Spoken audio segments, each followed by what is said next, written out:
Olá, querido, gente boa de Deus, pastor Adriano Moreira com você mais uma vez, em mais esta oportunidade e caminhando com você, seja onde quer que você esteja, talvez no carro, talvez no seu trabalho, ou em casa, ou no seu escritório, mas muito obrigado por você me permitir chegar onde você está.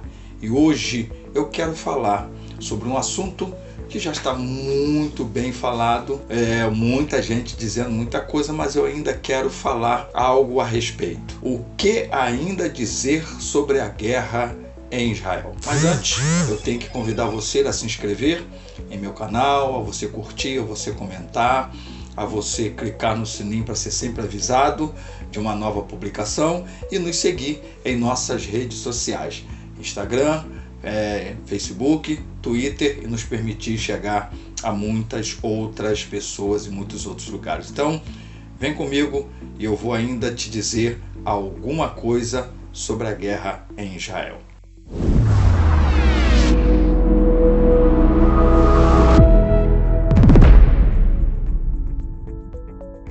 Bom, desde o dia 7 de outubro desse ano de 2023, que o grupo terrorista Hamas iniciou uma guerra contra Israel. Bom, muita coisa já foi dita sobre esta guerra. Já se falou motivos, já se falou muito sobre as mortes, os ataques, sequestros, feridos. Muita gente com conhecimento, apesar de muita besteira ter sido dita, mas muita gente com conhecimento disse muita coisa a respeito. Mas eu queria apenas dizer 3 palavras, de modo objetivo, ainda sobre essa guerra em Israel. Primeira palavra é política. Antes de qualquer coisa, é importante a gente dizer que a terra de Israel sempre foi uma terra alvo de guerras, de possessões, de disputas. Todavia, disso desde sempre, ou melhor dizendo, desde quando se libertaram do Egito. É só ler o Antigo Testamento, na época dos reis, na época dos juízes, antes dos reis, na época dos juízes, depois da época dos reis.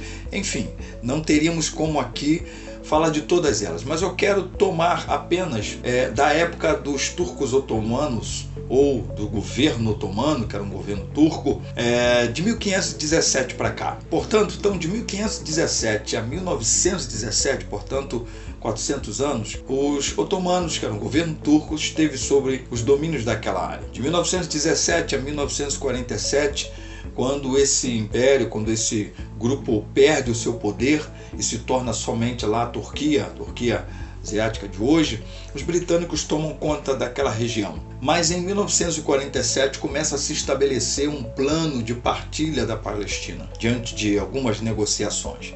E que de fato no ano seguinte, 1948, se reconhece, a ONU se reconhece o Estado de Israel.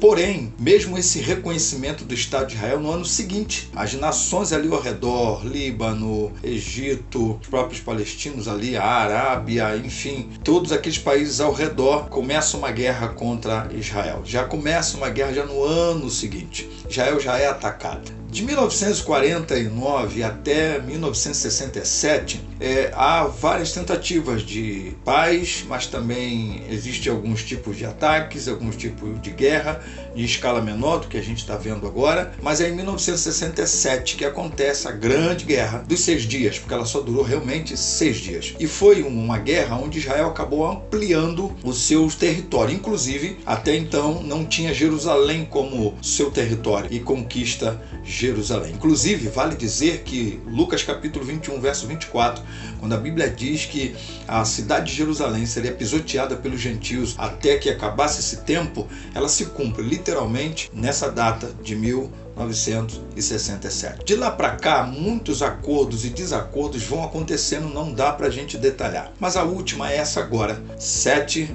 de outubro de 2023, que essa é considerada a mais sangrenta de todas as guerras. Então, primeira coisa a ser dita é política. Infelizmente, aquela é uma área, e esse é um povo de longa data de pelejas, de disputas por conta política, por interesses econômicos, por interesses políticos, por ser uma terra fértil abençoada. Então não tem como fugirmos dessa realidade. Segunda palavra é pacto. eu preciso dizer que Israel, conforme as escrituras nos mostram, tem um pacto com Deus. Textos como de Gênesis capítulo 12, do verso 1 até o 7, capítulo 15, verso 18, Êxodo 34, verso 27 e 28, Números capítulo 34, do verso 2 ao 12, são textos que vão nos mostrar que Deus faz uma aliança, Deus faz um pacto com o povo de Israel, com os judeus. Deus faz um pacto com este povo. E é importante se dizer que esse pacto e essa aliança é missiológica, ou seja, o texto de Gênesis capítulo 12, do verso 1 ao 13 especificamente, vai dizer que quando Deus chama Abraão e diz que dele fará uma grande nação, diz que é para que a partir dele todas as nações fossem abençoadas, ou seja, que é a partir deste povo todos os demais povos, todas as demais nações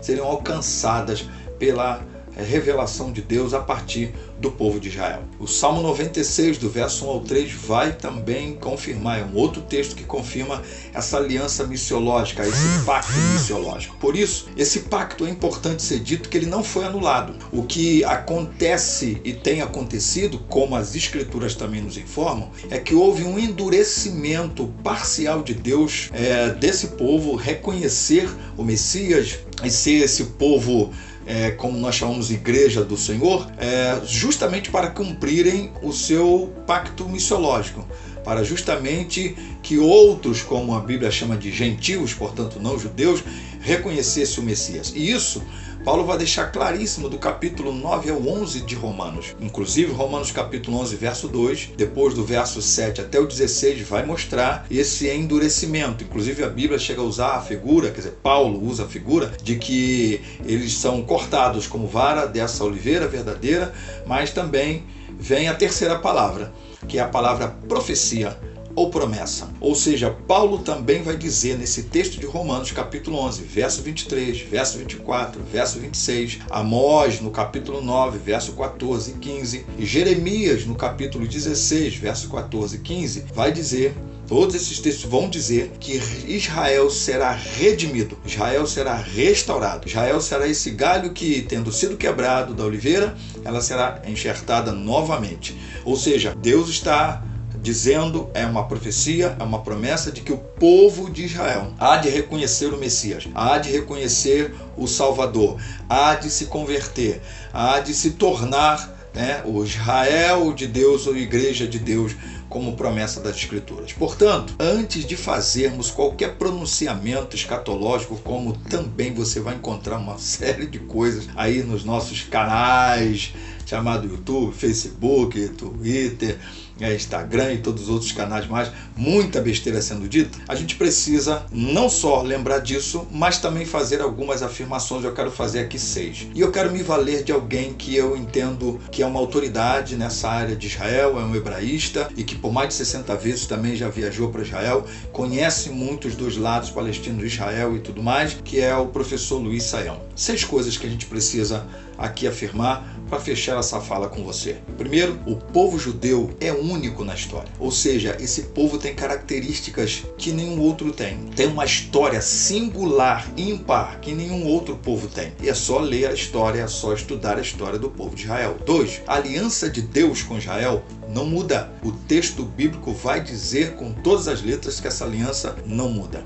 3, as profecias ligadas a Israel irão se cumprir. Gente querendo, não querendo, apoiando, não apoiando, mas vão se cumprir. 4, Israel e sua restauração estão ligadas ao tempo do fim. A Bíblia vai deixar claro que é um dos sinais desses últimos tempos, desses últimos dias, a conversão de Israel, o reconhecimento do Messias, e portanto todas as profecias relacionadas a esse povo, que tem a ver com sua terra, tem a ver com sua prosperidade, tem a ver com reconhecer o Messias, estão ligadas ao tempo do fim. 5, a igreja deve amar. Todos nós deveríamos amar Israel e lembrar da nossa raiz como igreja. Ou seja, quando a Bíblia diz que a salvação vem de Sião, a gente precisa saber que é a partir desse povo que a gente sabe do Messias, que a gente tem as Escrituras Sagradas, inclusive o Antigo Testamento, o Novo Testamento, então precisamos lembrar disso. E o sexto e último lugar, é preciso a gente também diferenciar entre a Bíblia, o que ela registra sobre os judeus, e as tradições judaicas que não são bíblicas, porque há muita coisa acontecendo no meio judaico que não tem nada a ver com o texto bíblico, não tem nada a ver com as escrituras sagradas. Ou seja, eu e você precisamos saber que hoje, quando você fala de judeu, você está falando de muitas ramificações judaicas que existem, tá? De muitas questões judaicas que ainda se encontram por aí. Portanto, antes de você sair por aí fazendo qualquer afirmativa profética escatológica, lembre dessas colocações aqui, entre tantas outras que já estão sendo faladas e sendo ditas já desde o dia 7 de outubro. Então, se você gostou, deixe o seu like. Se também não gostou, deixe seu like, seu comentário, suas críticas, compartilhe, porque afinal de contas, este canal também é seu.